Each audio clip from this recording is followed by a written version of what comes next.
Chickadee check 1, 2, buckaroo. What is up, ladies and gentlemen? Hello, how are you doing? Welcome back to Heine House Live, episode number 31. We are currently recording October 27th, 2019. It is 11:20 a.m. in the morning. I was up early this morning, about 7 o'clock, 7:10 or so. Got up, worked about 3 hours, putting together the notes for the podcast today. And we're just wham, bam, thank you, man. We are knocking things out of the park because I was sick last weekend and I forgot to, I didn't forget. I was sick and didn't feel like doing an episode. So here I am back in action. Thank you so much for joining me. Let's go ahead and jump into the intro. Why not, folks? Welcome to Heine House Live, a podcast about the exciting and ever-changing world of gaming and technology. Heine House Live is available on iTunes, Spotify, Stitcher, or wherever else you listen to podcasts. For all other info, including links to our community Discord, live video feed, episode archive, and a whole host of other great entertainment, please visit HeineHouse.com. Yeah. How about it? Yeah, we're back.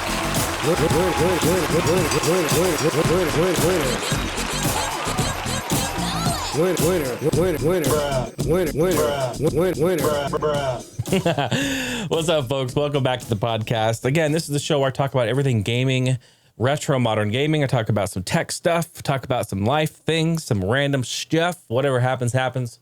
We go down that road because we love traveling that path. So thank you for tuning in and joining me. HeineHouse.com is a website. I always like to get that out of the way because I like to let you know where you can interact with the show and also my brand, Heine House Entertainment, bruh. I want to thank all of the patrons that you see on your screen here. Patreon.com/Jason Heine. That's me. Holy shit. Who's that guy? I want to thank all the patrons here for their support. In fact, I want to give a little shout out. All the patrons there from main floor and above. Guess what? After this show right now, after this lovely show, I'm recording October's Heine House After Party. Yes, it's the Patreon exclusive show that you can only get there. $5 a month or more. But that's it. It only takes $5 a month to get in on this exclusive show. I do 30 minutes or less. I try to anyway.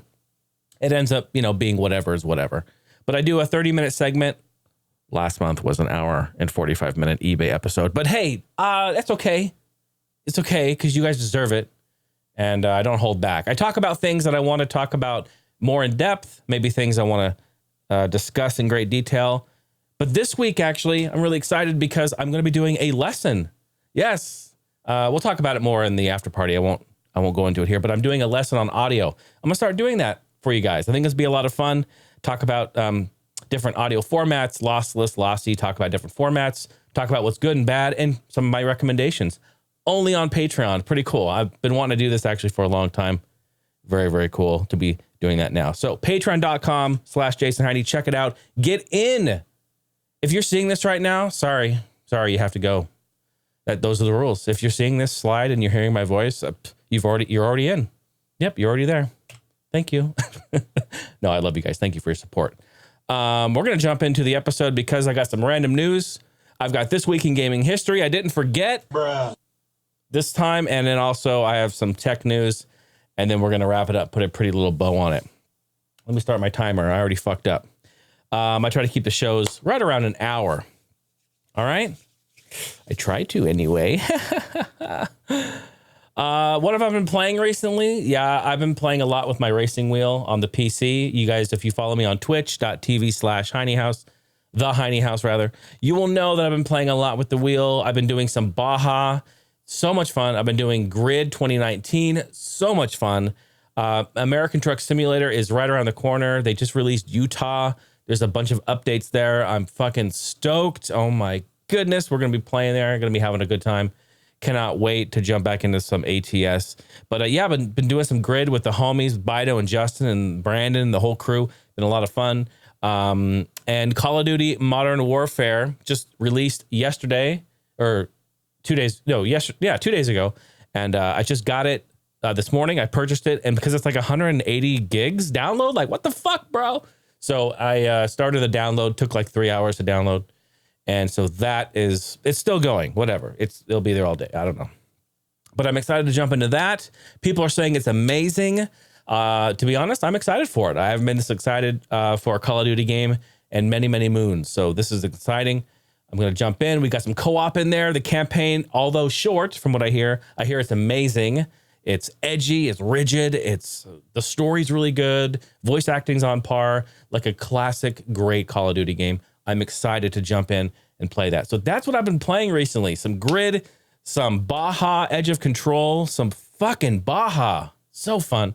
And I'm going to be playing some Modern Warfare, some COD, some fish and chips, bruh. Some COD. Would like to place an order, sir? I'd like to place an order for a little fish and chips. What's wrong with you? Everything, Reggie. Everything. So yeah, that's what I've been doing. What have you been playing? Get at me in Discord. Let me know what's up. I'd love to chat with you guys and let the community know. You know, it's a community show. What it's about. Some random news. Hey, should I rename it to food news? I haven't yet, but it basically is. Food news. Taco Bell introduces cheddar crisps chips. What, bruh? Don't even make me. Made entirely out of cheese, blocked cheddar, and queso cheddar cheese from T-Bell makes up these chips. Holy fuck. For fuck's sake. I got a picture of the bag. Boom.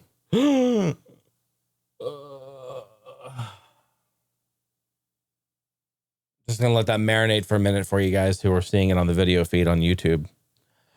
Oh, look at it. Oh, he wants to be a dentist. Oh. Fuck, it looks good. Seriously, though? Okay, so cheddar is my favorite type of cheese. Probably because I grew up in Oregon and I'm familiar with Tillamook from the wonderful Tillamook cheddar land of the coast. Yeah. Where are these? Have you had them? Send them my way. I'd love to get them. Taco Bell's been in the news a few times, though. Unfortunately, one's good with the chips, and the other one, not so good. Taco Bell has issued a press release announcing that it was recalling 2.3 million pounds. Whoop, whoop, whoop. Whoop, whoop, whoop. 2.3 million pounds whoop, whoop, of seasoned beef.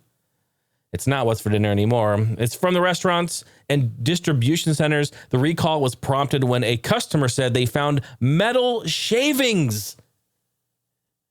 Metal shavings in their food. Bro, what's wrong with you? Whoa, hold on. Where's the fucking... What's wrong with you? There it is. The problem was discovered... where is this at?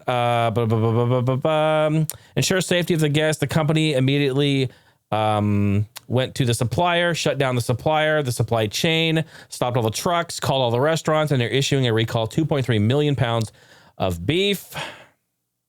And the distribution centers are currently being investigated. Evidently, metal shavings would mean that it's a faulty machine grinding up that meat, bruh. The product was produced at one plant location, so that's good. At least they know where it is. They can pinpoint it. They can fix the problem. Holy shit, though, folks. Metal shavings and food, that's like my worst nightmare. Let's see. Can I tell you any more about this so that you know? The product was sent to distribution centers in the following states. Here we are, the U.S. only, so that's good. Well, good that it didn't spread anyway. Michigan, New Jersey, New York, Ohio, and Virginia. East Coast, look out. Metal shavings in the Taco Bell mate and the beef. Beef's what's for dinner. Taco Bell beef. I'm not trying to make light of this. That's really fucking horrible, and I hope no one got hurt or injured or sick from this. It's fucking terrible. Can you imagine finding metal shavings? Bro, I don't even look at the inside of my burrito when I eat. I just devour it. I just go, and it's done. I mean, seriously. And the reality is, I'm not saying that this is okay. I'm not like making excuses for anything. I'm just saying, like, if you knew how your food was prepared, if you saw how it was made, like if you saw the people in the back in the kitchen making it, like you'd be judgmental and you'd be like, what the fuck? I'm not eating it. Like you would, you just would. And yeah, fuck, I can't imagine the shit I've ingested over the years. Ladies and gentlemen, are you excited? I didn't waste time. You know why? Because I fucked up last time. It is this week in gaming history. Everyone's favorite show. What's wrong with you? What's wrong with you? And you know what? Just for shits and giggles, because everyone said last episode didn't have enough ding woos. It's a ding woo. Yeah. Okay, this is a segment where we talk about games that came out this week. The podcast is out in the past. That makes sense. So in the past, all the games that came out during this week, October 27th through November 2nd. We're going into November. The holidays are here. It's the most wonderful time of the year. Okay, October 27th, 2002, Grand Theft Auto Vice City on PS2. One of the absolute greatest games ever made, I think, on PS2. Beautiful. I've said it a million times before. I used to just sit and listen to the radio station play all the great 80s tunes and listen to the commercials. They're so fucking hilarious. What was that one? Stuff a dog or something where they're called animal stuffers or something, and they like pack dogs in suitcases or something, animal stuffing. Sounds horrible talking about it now, but the commercial was really, really funny. They had tons of really funny commercials back then. 2009, on October 27th, League of Legends, LOL, on PC was released. There it is, League of Legends. League of Legends is going to appear later on in the podcast under some news. Just a spoiler alert, FYI for you. I got to put some tape on this table. It's pretty. There's some wood shavings down there. Speaking of shavings, grabbing onto my fucking shorts here. 2017, Super Mario Odyssey on Switch. 2 years ago, October 27th. Moving on to the next day, October 28th in 2007, Guitar Hero 3 Legends of Rock on PS2, PS3, Wii, and 360. What a game. Man, those early Guitar Hero games really changed the gaming industry. Like, for music games anyway, for sure. Fuck, I remember my younger brother, Kyle, I was in Arizona visiting my older brother, and he was like, Jay, you got to play this game. You got to play this game. And I'm like, yeah, it's cool, man. You're like, I'll play when I get back. He's like, no, it's amazing. You would love it. It's got music. It's da da da. He ended up flying down. He flew down to Arizona and brought the game with him so that we could play it for like a weekend. It was so cool. Great story. Great times. Insane. October 28th in 2008, Fallout 3 on PC, 360, and Wii was released. And 2016, Titanfall 2 on PS4 and Xbox One was released. Titanfall, wow, what a franchise. Titanfall 2, amazing game. Titanfall 1, great game, but didn't hit all the marks, and unfortunately, people slept on it. And people completely slept on the second one. It's amazing. I've seen that game now for like $5. It's worth it if you see it, pick it up. It's actually a lot of fun. Sorry, I have you can hear a little congestion still just lingering, so I apologize. Let's move on to the next day. October 29th, ladies and gentlemen, the Sega Genesis was released. The console. Gotta go fast. I need a Sonic. I need a fucking Sonic thing. Do I have a Sonic thing?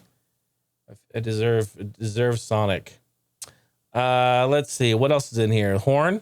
No, that's not it. Toilet flush? No, definitely not that. Fuck my sister? You can come over to my house and fuck my sister. That's a wonderful idea. Well, that's not it, but that's pretty good too. These are all of my old sounds from back in the day. All Gen Gamers. Oh, excuse me there. Excuse me. Let's see. No, there's got to be. I got to have Sonic in here. I got to have Sonic. Someone here. Sonic in here? Stop. Oh no, that's not it. Y'all know what that is. Fuck, I don't have Sonic. I'm sorry, Sonic. You deserve that. But the Sega Genesis console, amazing. 1988, October 29th. That was in Japan. All right, in Japan. Moving on, 1991, Final Fantasy 1 in Japan on Super Nintendo was released. 2003, oh, it's fish and chips again. Who wants to order some COD? The original Call of Duty on PC was released in 2003. 2009, Bayonetta and her fine ass. PS3, 360, and Japan was released. 2013, Battlefield 4. Sorry, I mean, on PC and PS3 was released. We're here with Dice. What can we expect from the buttfuck 4 beta? And lastly, on October 29th, 2013, Sonic Lost World on Wii U. Sonic, I'm sorry, I don't have it. It's there, though. He needs a dingwoo. Moving on to the next day, folks. October 30th, 2008, Harvest Moon, Animal Paradise on the Wii in Japan was released. 2012, Assassin's Creed 3, PS3 and 360 on October 30th, 2012. And lastly, on October 30th, 2012, Need for Speed Most Wanted on PC, PS3, and 360. I actually remember this game, and it is a very good game. It's open world, and you can drive around and kind of have fun in there. I actually enjoyed this game. I did. It was kind of a departure, but had similar elements to a Need for Speed game. But yeah, I really like this. I played this with Steph back in the day. One of the earlier games that we played together. A lot of fun. Good times. Let's move on to October 31st. Happy Halloween, everyone.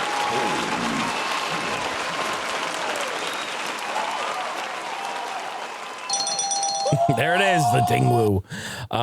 Happy Halloween, everyone. 1996, Command & Conquer Red Alert on PC, one of my favorites. The first Command & Conquer and Red Alert, those two are my faves. I've said it before. You all know. 1996, MK Trilogy on N64 was released. That's a good one, too. It's got all the characters. You know, I love the no loading, but of course, you know, sacrifices had to have been made. Sacrifices had to have been made for that. But it's a lot of fun. Great game. 1996, Twisted Metal 2 on PS1. Holy shit. Now that is a game I put so much time in. Oh my God. The multiplayer in that. Whew. Freaking love it. Love it. 1998, Crash Bandicoot 3 Warped on PS1 was released. We got some fucking Sony heavy hitters coming out of the woodwork here. 2005, Star Wars Battlefront 2 on PC. 2006, Need for Speed Carbon on PS2 and PC. Shout out to my homie Andy. 2006, Need for Speed Own the City on PSP. That was a PlayStation Portable exclusive. Check it out. Check it out. Out. Goodbye, October. Farewell, bruh. On to November 1st, 1986. Alex Kidd in the Miracle World in Japan for the Master System. In 2000, we got some dun dun dun dun dun dun dun dun love. In 2000, 007 World Is Not Enough on the N64. I bought that day one because of, well, of course, GoldenEye. And although that game was not as good as GoldenEye 007, it was still a lot of fun and focused, I thought, almost more on the campaign, on the single. Well, it did. The multiplayer was pretty lackluster. Do I even remember playing it multiplayer? I don't even remember playing that game multiplayer with friends. Holy shit. Because if you're going to play GoldenEye or 007, you're going to play the first one. But the story was really good. I really liked it. I only got to a certain point before I got lost and confused and scared, and I cried myself to sleep. But yeah, it was a lot of fun. I did like that game too. 2007, Mario Galaxy on Wii in Japan was released. And in 2011, 007 GoldenEye Reloaded on 360. Folks, is that a fucking coincidence? November 1st, in 2000, The World Is Not Enough, and then 2011, on the same day, GoldenEye Reloaded. Is that a coincidence? I don't know. That's so fucking crazy. November 2nd, in 1999, Chrono Trigger on PS1 in Japan. That has to be on a compilation or something. Has to be. Like a Final Fantasy X something. I don't remember which one it is. 2004, Killzone on PS2 was released. Oh, yeah. Good game. 2004, Sonic Mega Collection on PS2 was released. 2010, GoldenEye 007 on Wii was released. Man, they really pushed that game, didn't they? They pushed that franchise around. Good stuff. I did like that game, though. I played that on Wii with the motion controls. It was actually very good and good multiplayer. RIP. Oh my goodness, 2017, more COD, folks. It's fish and chips. Everyone gets fish. Call of Duty World War II on PC and Xbox One. And lastly, take your top and pants off and let's have a pillow fight. 2018 Night Trap 25th Anniversary Edition on Vita from Limited Run Games. Ladies and gentlemen, that wraps up this week in gaming history. Moving right along into some gaming news. Overwatch on Switch has no cartridge. And thanks for listening to Heine House Live. See y'all later. This isn't like new news. Like we know this has been happening for a long time, to be honest.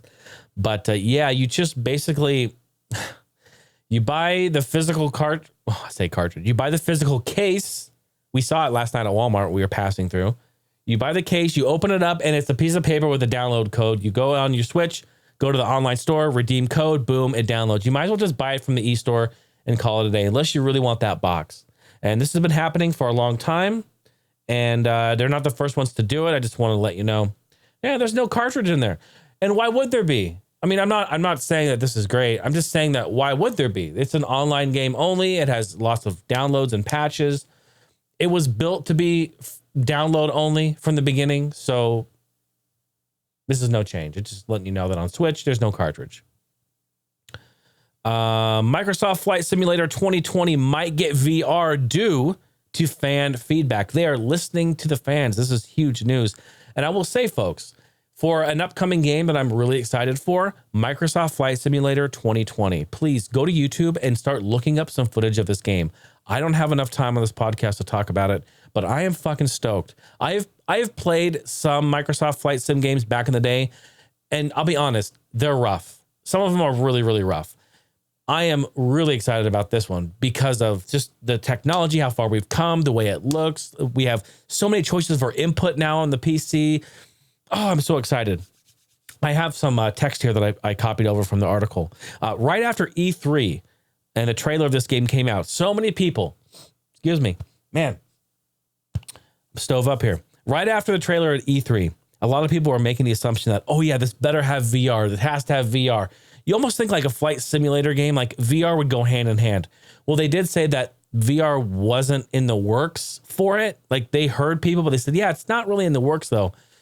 The community had a fucking outcry. They're like, oh my God, you have to have VR in this game. Like, what? Are you for real? Jorg Newman, who's the head of the Microsoft Flight Simulator team, said, quote, but we are listening and we have heard it. So we will try our darndest to make it happen.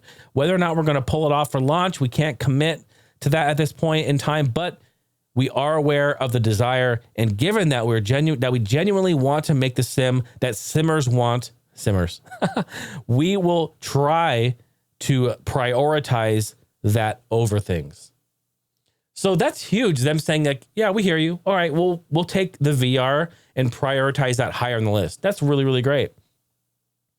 So Microsoft recently invited a bunch of YouTube celebrities and a bunch of other not publishers, but indie devs and vloggers and a bunch of other media people to play the game, and they had a conference, and it was amazing. They talked a lot about it, and I've been watching videos on YouTube. Go do that if you're into that. Super fascinating. And yeah, I still don't have a VR set up for the PC. I'm not there yet. So this gives me time. You know, it gives me time to figure out what to do and what to get. I don't have the money to invest in that right now, but I really want to. And man, if that game comes out and has VR, I may just fucking go crazy. I signed up for the Insider program. There was a Microsoft Flight Insider program. I signed up to hopefully get an alpha key to play it, but I didn't get the email. So sad penguin is sad. Riot Games announces 3 new games. So recently they had a conference and they talked about some stuff. They talked about more. I think they talked about like 8 games in total. I just made mention of a few. There was an anniversary live stream and they talked about some stuff. One, they talked about a fighting game. It will take place in the League of Legends universe. This was huge for people. I don't play League of Legends, but I know a lot of people do. And so this was huge news and should be kind of fun, actually. It'll take place in League of Legends universe, letting players beat each other up as their favorite champions. It's codenamed Project L right now. They're just codename letters right now. Keep an eye out for that. They talked about an online first-person shooter, which was intriguing, developed codenamed Project A. Projects in development by a brand new team within Riot Games that they put together. It isn't related to League of Legends either. This is the first game that Riot has developed with outside of the League of Legends universe. So this is really, really good. To be honest, it looks like an Overwatch clone. I hate to say that, but it's kind of like their hero shooter, their style. They did mention they got a bunch of people from the industry, a bunch of first-person shooter lovers to hopefully pinpoint the pros and exploit them in this game. So it should be fun. It looked pretty nice. So they're talking about it, which is really, really great. And lastly, I just wanted to mention they talked about something that looks an awful lot like a Diablo kind of style game, kind of like an action RPG. The clips that they showed, they were brief, but in a brief overview in the press release, it's referred to as Project F internally at Riot. And it's a project that explores the possibilities of exploring the world of Runeterra. Is that the world? Is that the main world in League of Legends? I'm not sure. I think it is. But let me know if you're a League player, if that is. But that should be fun. Coming out with some cool games, man. I mean, I'm down for all that. When they were talking about the first-person shooter, though, they piqued my interest because they were talking about something that is a big problem in not just first-person shooters, mostly in first-person shooters because it's competitive and you need to have quick reflexes and great connectivity, but also gaming in general. They talked about new infrastructure with online gaming. They talked about the biggest issues that we all face when playing competitive first-person shooters, and that's latency, lag, hacking, cheating, exploits, all that sort of thing. And so they're talking about they are aware of this. So they know this is a problem and they want to build something from the ground up to fix this. So they're coming out with some sort of technology to help with that. And the buzzwords that they used, lag, dedicated servers, tick rate, ping, cheaters, aimbots, wall hacks, all these things mentioned they're looking at and they're taking a serious stab at fixing. This is exciting. They had me really at that network talk because if they can somehow figure out a way to have us all sync up, even though we live in opposite ends of the world and have no latency or ping problems, that's going to be massive. Like that's bigger news than the fucking game itself in my book. So I'm going to keep a real sharp eye. I'm going to keep my head to the street, or is it my ear to the street on that one? I'm going to be taking a quick look at it because we don't want that. Ladies and gentlemen, we don't want that. Have you ever wanted to do more in the backseat of your car? What? Now you can. A company named Hollow Ride in California is working on making road trips more entertaining with adventures you experience while being a passenger in the backseat of your car, totally nude. I'm just kidding. I just added the nude part. Because why not? Hey, it's available to try at Universal City Walk. That's in California. For a Bride of Frankenstein VR experience. So they're using the Bride of Frankenstein assets. Here's how it works. You get in the back seat of a car. Currently, they're using Ford Explorers, SUVs. You get in the back. You put on a Oculus Quest VR headset.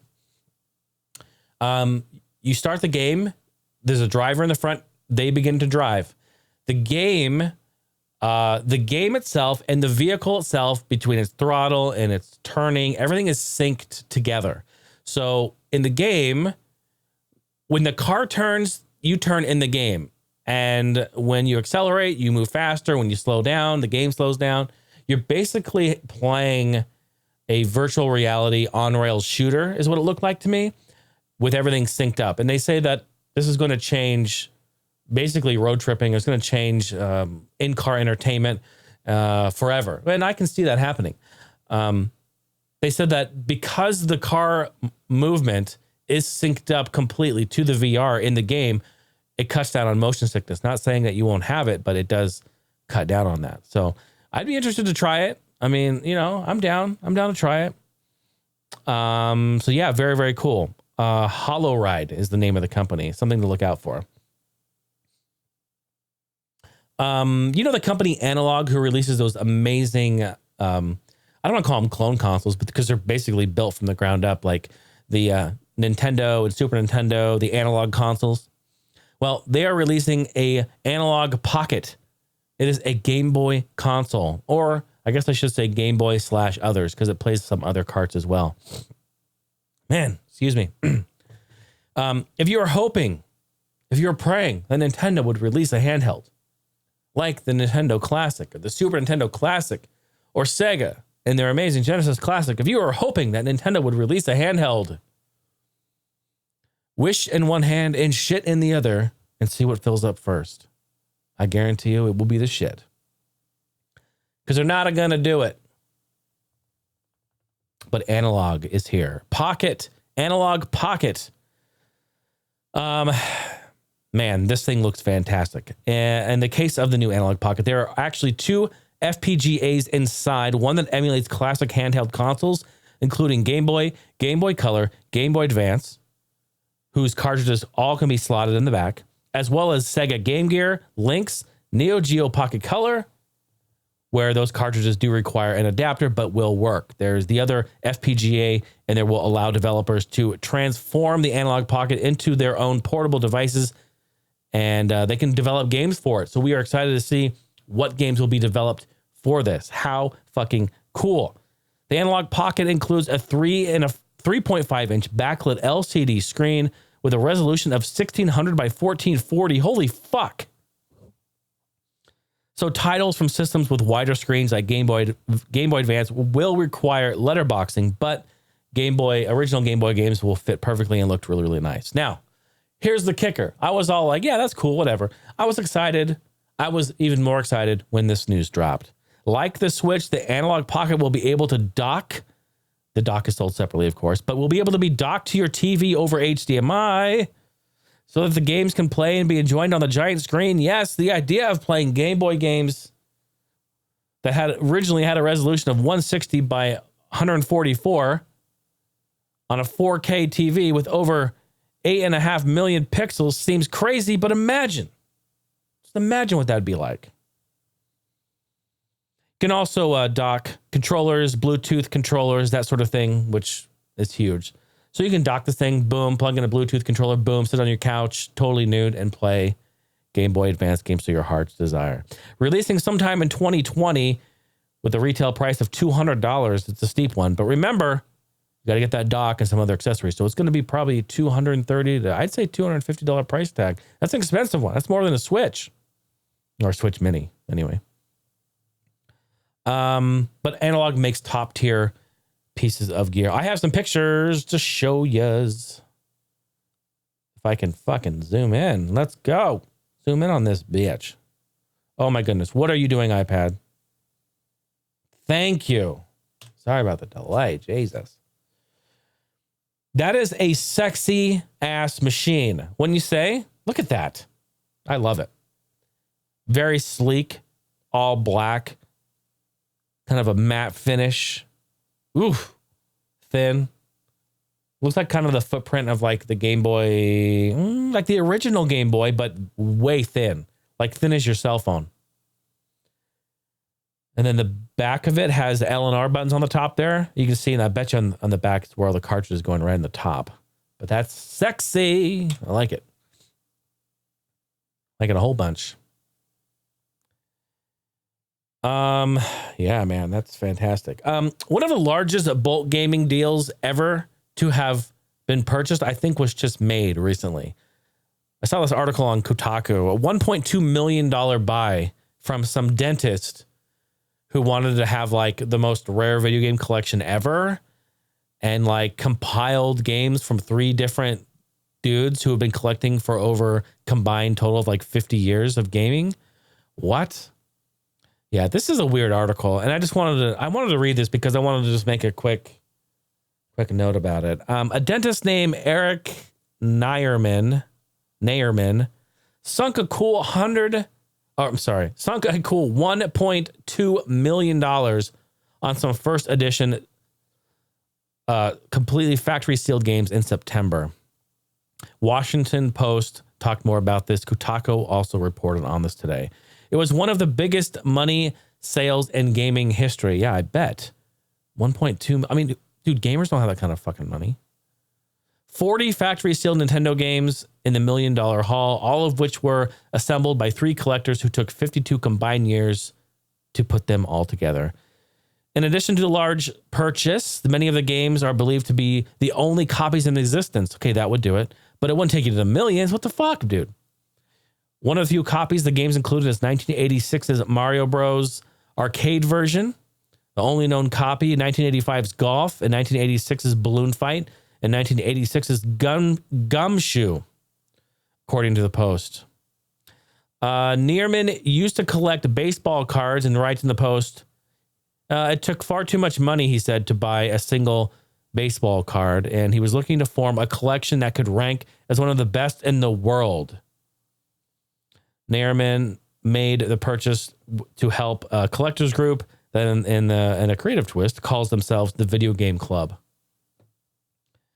This is the dentist with deep pockets and doesn't even give a shit about gaming. He just wanted to have like a big collection of games and to have that status symbol. I bet you this dude has never even made it to level 1-2 in Mario Bros. So fuck off with that. Who even does that, man? Excusey. Crazy. Hey, guess what? I think that the dates leaked for the Steam sales again this winter. You know, they do every year. But I think that they did just recently. Leaked by server... I'm sorry, not server developers. Leaked by indie developers, even though Valve says not do that. Some of them may or may not have leaked a little bit of there too. Steam database on Twitter also posted it. Hello. Halloween sale, October 28th through November 1st. The autumn sale, November 26th through December 3rd. And the winter sale, December 19th through January 2nd. So now you can get ready to purchase a whole bunch of games you're never going to play and have them just stack up in your Steam library. That's how we do. It's pretty fantastic. I don't know. We don't know if those dates are official, but they were leaked. So that has been posted. So EA may or may not be hinting that they are going to be returning back to Steam for some of their games. Speaking of Steam, EA tweeted out a picture of a mug full of some sort of beverage. It was a hot beverage because steam was coming out of the top. And that's all it was. So people are like speculating, like, does that mean they're coming back to Steam? Holy shit, people don't know. Robot Brush found at least a little bit on a test application to run Origin games through Steam. So once that happened, people started to dig. And they found some things that suggest that. You know, Uplay had a similar situation with that, where games were on sale in Steam, but open in their launcher when played. I do own some games that do that. So, yeah. So people are kind of speculating that they're going to sell the games on Steam, but they're going to, when you click it, it's going to open up the other launcher like Origin and launch. That has definitely happened. So they're speculating that. Who knows? Who knows? Now, I assume that if this is true and it does happen, it's probably Apex Legends inspired. I mean, what other IP right now are they really pushing that they want to get out to the masses more and more and more? Apex Legends, they're like surprise hit game. So I think that might be it. Who knows though? I want to talk about some Xbox Live news. They're changing the way they do gamer tags. Have you guys heard about this? Yeah, Xbox Live changing the way gamer tags work. The service now enables you to change your name to whatever you want, although you will get a numeral identification number to go along with it at the end. Of course, you still can't use a lot of the hateful terms and cuss words. Of course, why would you? You fucking idiot. And the length maxes out at 12 characters. So you can change it once for free. It's very similar to like what Discord does, where you have a name, but then it has this, has numbers at the end of it. So, yeah.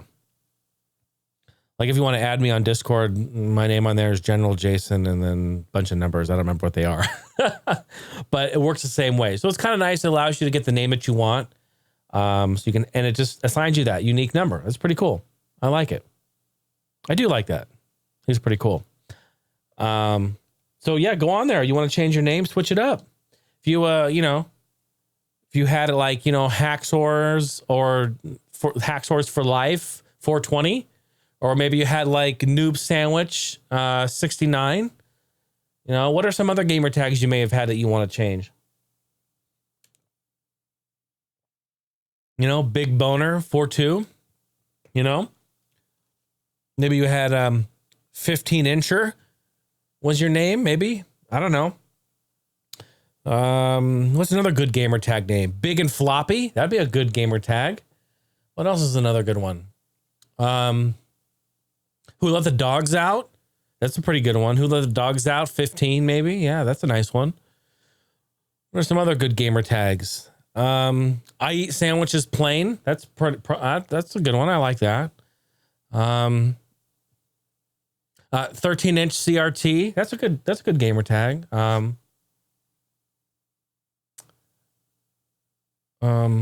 What else is a nice gamer tag? Oh, my balls are cold.com. I mean, that's actually probably a website, you know, but no, I mean, those are good. Like, what are some good gamer tags? That's something, a community event. Oh, I hope your friends are listening to this with you. I hope you guys are having a good laugh. Or maybe your parents are sitting there listening to like, who is this guy? Listen, Mom, come here. Go ahead. Have your mom come over here. What's up, Ma? How you doing? Listen. Everything's fine. I'm educating. I'm teaching. We're learning about everything. So don't get upset that your son or your daughter here are listening. Everything's totally fine. In fact, I'd invite you to listen. Have a seat. You know, pull up a seat right now. Sit down. Sit. There you go. We'll have a little time now. We'll talk together. Because you know what? Your son or your daughter right now, they're into tech news. Ladies and gentlemen, let's move right along in some tech news.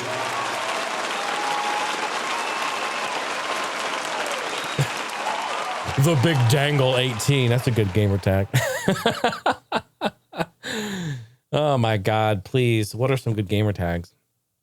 Hyundai, the car company, they are investing $35 billion in autonomous and electric cars.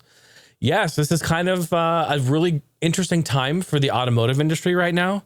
I feel like this is probably the most crucial and most changing time for all of automotive industry all over the world, because we have gasoline and oil, which is a big issue.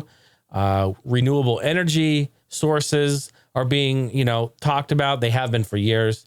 Nitrogen, we have electric, we have a lot of things that are going on in the automotive industry.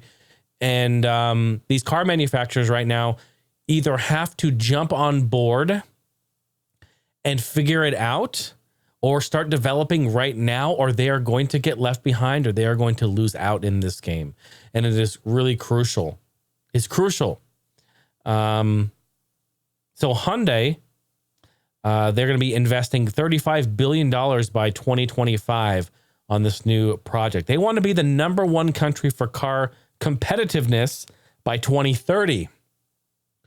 So what that means, by 2030, they want their brand of cars that are going to be either fully autonomous and electric and or both to be very competitive. To whereas when you're considering buying another manufacturer, another brand, you're going to look at Hyundai and say, wow, for the money, maybe the Hyundai is the way to go. And I'm not going to lie, man, they've really stepped their shit up in the last, I'd say, 5 years, 6 years. Like 10 years ago, no, I don't know about that. My parents drive a 2008 Hyundai, and it's a nice car and it works, but it's not like what they are today. Like, it's crazy. They have comfort, quality of life stuff in these cars that compare with high-end Mercedes, BMW, Acura, Infiniti, all these brands. And it's really crazy. Hyundai used to be, I don't want to get into the history of this, but they used to be a very entry-level, cheap brand. I knew someone who drove a 2001 Hyundai Accent back in the day, and it was an absolute pile of shit. Complete pile of shit. It was made with cheap materials. The thing was falling apart. It was very cheap, and it was cheap to buy. It was designed to be that. They were breaking into the industry, but they have really come forward and put together a great product. Them and Kia both. They're both Korean companies. They're really doing a nice job, and I give them props. Their cars are nice. I just saw they had a new SUV just on the road not too long ago. It's some long ass name. It's on the trunk. I don't remember what it is, but it looks like any high end SUV from Mercedes or BMW or Jaguar or Range Rover. Like, it looked like a Range Rover, to be honest. I was like, what? It's crazy. So, hey, mad props. They're doing big things. I'm not an advocate for, like that. I'm not trying to like sell you on it. I'm just saying I saw where they came from, and where they came from, they are nowhere like that anymore. It's totally different. So I'm happy for it. I say all this because, I love cars. I'm into cars. I'm a car guy, and spoiler alert, I work for a company that is working on autonomous vehicles. And that's actually what I do for my 9 to 5, my day-to-day, my 9 to 5, so to say, is I work directly to help autonomous vehicles. And so it's really, really cool. And so I'm following it kind of closely. I'm looking at what all the industry is doing. I know what Ford's doing. I know what GM's doing. I see what Volkswagen's doing. And so it's really, really cool to kind of follow it. Very, very cool stuff. Yeah. And I've said this always from day one. I love cars. I love the feel of cars. I love driving cars. I love the smell of cars. I love getting my hands dirty. I love oil. I love everything about what makes a car great. Thrill of driving, the wind in your hair, all that cliched shit. It's so true. I love it. That's like my happy spot. So but I also love technology. So you can see kind of where it kind of goes hand in hand. Okay. Anyway, enough car talk. Hey, Google abandons its phone powered VR Daydream. Did you guys hear about this? Pixel 4 they announced recently, and they had a whole bunch of other announcements as well, but they quietly lifted up the carpet and swept under there the Google phone-powered VR headset. Google stated they said no one used it, really. They hadn't gotten the broad customer development adoption that they hoped. That's the technical way they said it.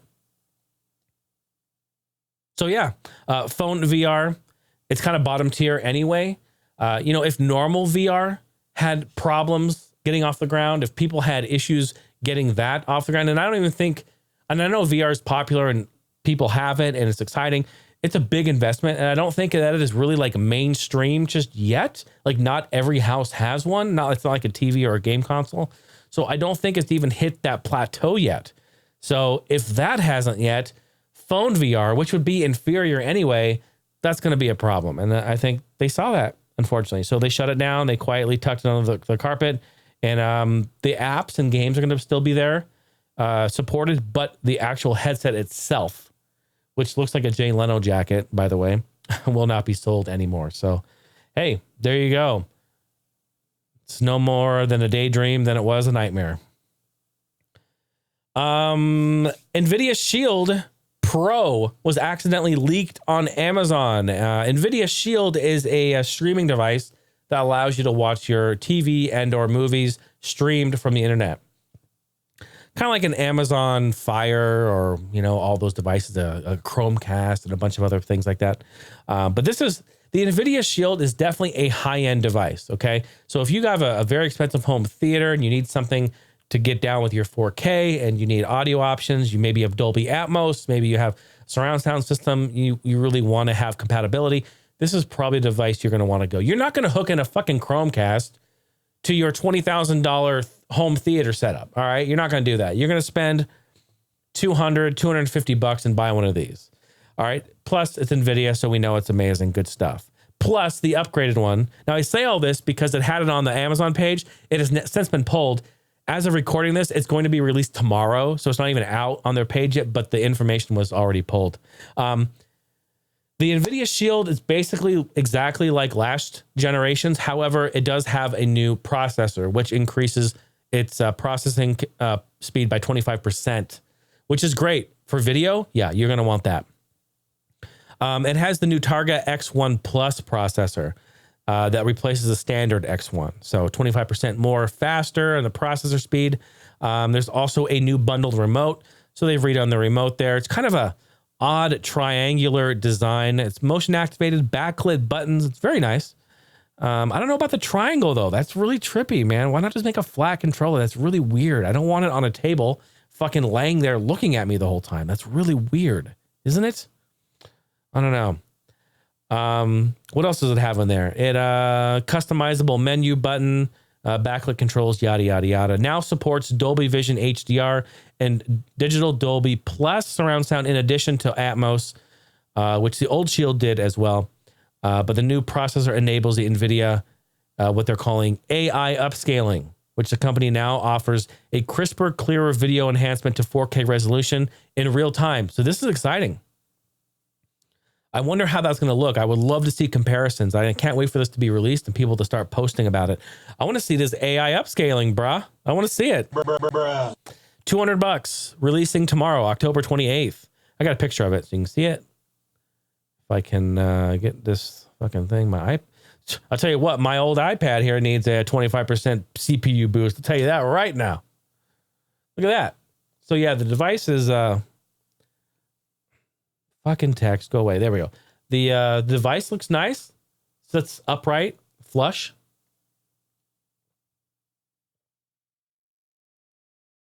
Has the big old Netflix button on it. It's ready to go.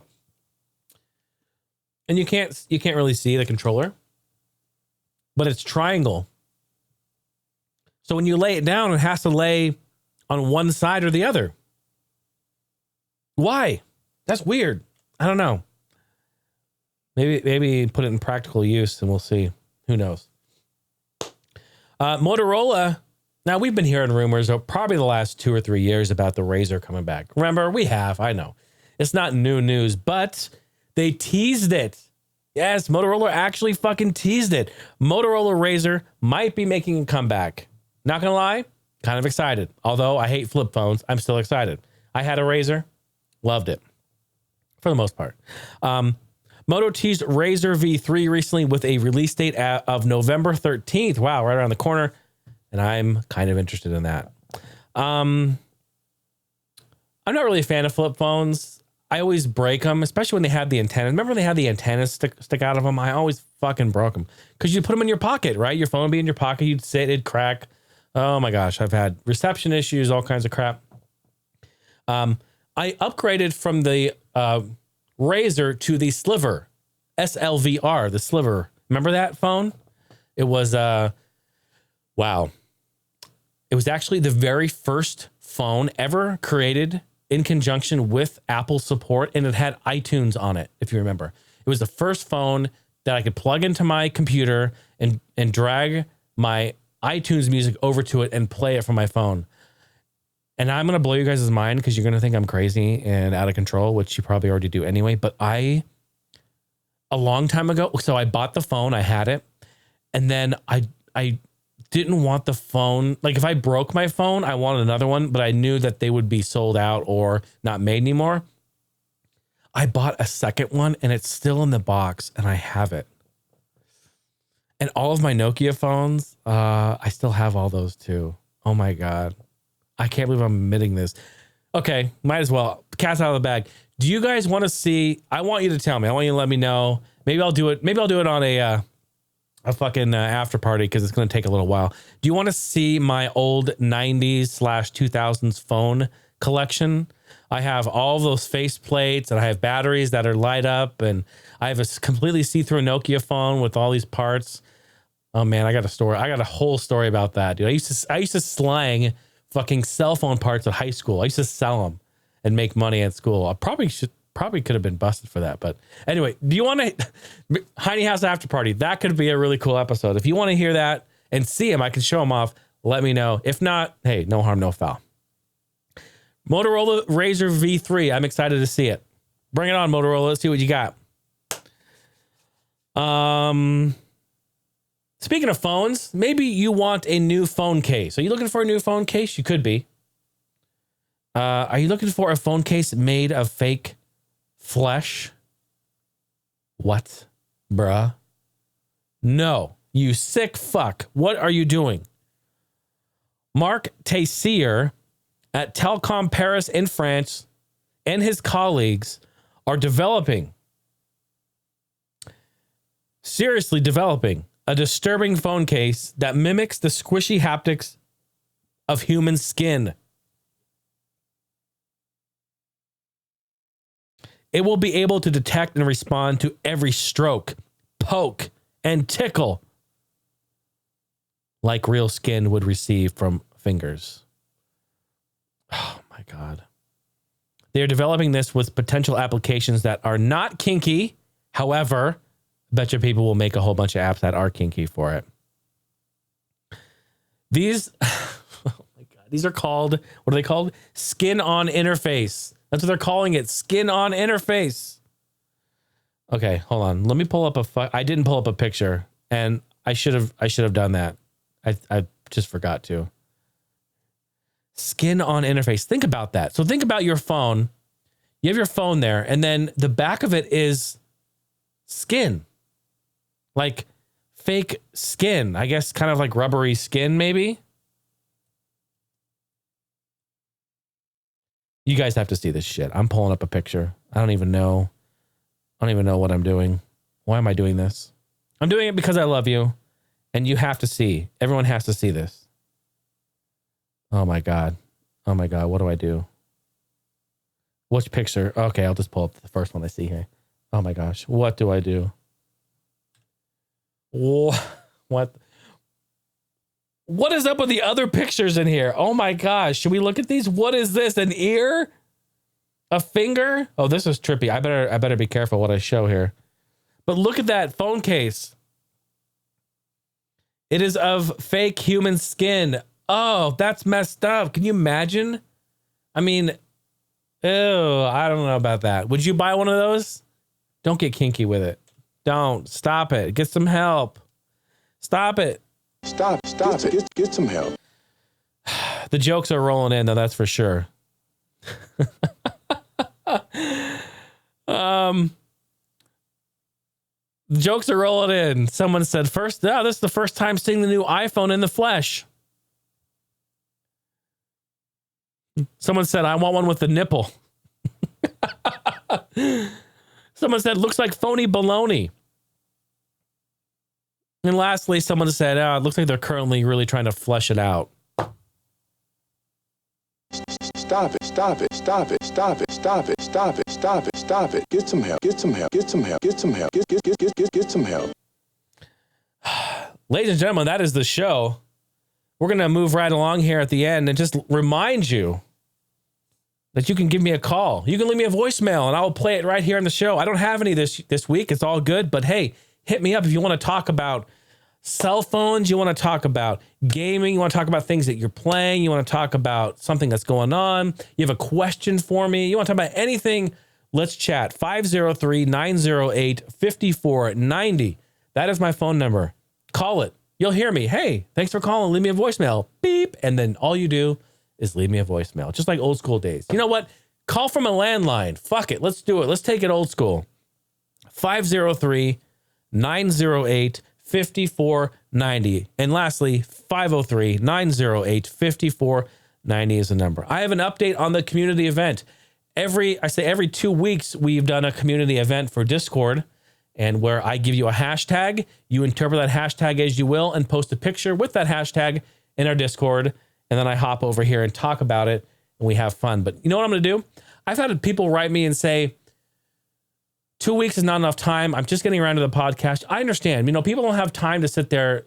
Not everyone has time to listen to it right away. I get it. We're all busy. So here's what I'm going to do.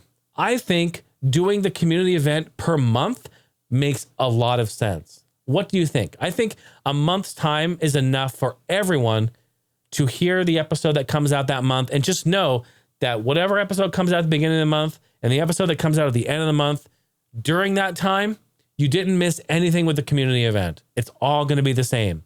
So that's going to be 12 community events per year. I think that's completely manageable and fun. I think that's more engaging for people as well. Just give people more time.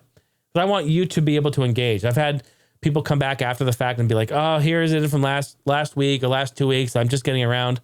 I don't want that. I want you to be comfortable and have enough time to get to it. So every month we're going to do the community event. So with that being said, this week we're still in October. I'm going to let it roll until November. The next episode in November, I'll introduce the new community event hashtag. So right now, hashtag Halloween. It's still active. Jump on in. We have people talking about outfits, hilarious outfits, maybe a scary game, maybe some Halloween spooky game they like to play around this time. Just however you want to interpret it. So hashtag Halloween, take a picture, maybe tell a story, jump into Discord. All you do is go to my website, heinehouse.com, scroll to the top of the page, click on the Discord icon, and it takes you right in. You can do it on your phone, your tablet, your iPad, your whatever, your computer, anything. It works on all of it. It has an app. It's great. And can jump you in there. Also in the show notes. If you're not on the website, just go to the show notes. You'll see a link in there as well. Just a little spoiler alert. Look at that. The homie Andy is in there talking about some stuff. And also Casico, spoiler alert. He posted something there. He saw on Facebook, it looks like. So there's a little spoiler alert that we'll talk about next week. Oh, I wanted to show it to you. Yeah, there it is. All right, you see it. All right. HeineHouse.com is the website. I'm going to leave you guys with another lovely, lovely song. I do every week now. We talk about all this great tech, entertainment, and to let you know that, hey, if you join Patreon, if you like what you hear here, if you hear, jump in and support it on Patreon. I really appreciate it. It actually keeps the show alive, and I appreciate that greatly. I'm going to play another one of my Vaporwave songs. Boy, you guys are really coming out of the woodwork saying, yo, your chill wave, Vaporwave stuff, really liking it. And I appreciate that. Maybe that's my calling. Maybe I'll make some more of it. I'm going to play a song that's also available on my website and also my Bandcamp page. Please go download it, check it out, put it in your playlist, play it loud, let your friends hear it. I would love to have you bump this, but this is my Bandcamp page. You can check it all out here. I'm going to play one called Sidewalk Sale. How about it? You ready for that? A little sidewalk sale action? Do I have the music video in here? See, when you support it, you got people here that actually tip me on it. That's pretty nice. I appreciate that. Okay, no, I don't have the thing here. All right, we're going to play it right here. Thank you, folks. Much love to you. HeineHouse.com. What else? I think that's it. Much love. We'll catch you next week. Sidewalk Sale. Let's go.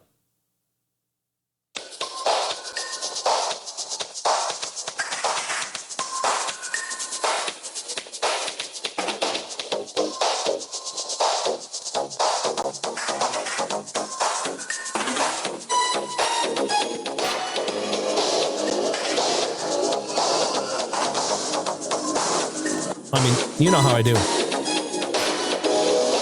Oh, you wait for that drop. It's coming.